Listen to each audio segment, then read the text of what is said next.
বিশেষ করে মনে কষ্ট নিয়ে না, আমার একটা অনুরোধ, প্রবাসীর স্ত্রী যারা, প্রবাসীর ছেলে মেয়ে যারা, জানেন না প্রবাসী বিদেশে অনেক কষ্ট করে, মাথার ঘাম বেচারার পায়ে পড়ে, 12 ঘন্টা 14 ঘন্টা 16 ঘন্টা ডিউটি করে। এই এত লম্বা ডিউটি করে কষ্টে জমানো টাকা বুকে বাঁধা স্ত্রী সন্তানের জন্য বাড়িতে পাঠায়।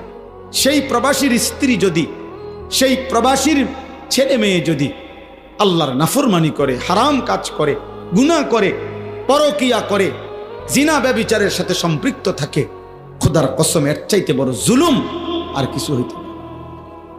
তোমার জন্য এই স্বামী বেচারা আজকে 12 বছর 16 বছর সে তার সমস্ত সুখ কোরবানি করে সে বিদেশের মাটিতে পড়ে আছে একা, আর তুমি বোন বাজারে বাজারে ঘোরো, তুমি বাজারে বাজারে। আল্লাহ আমাদেরকে হেফাজত করে, আল্লাহ আমাদেরকে হেফাজত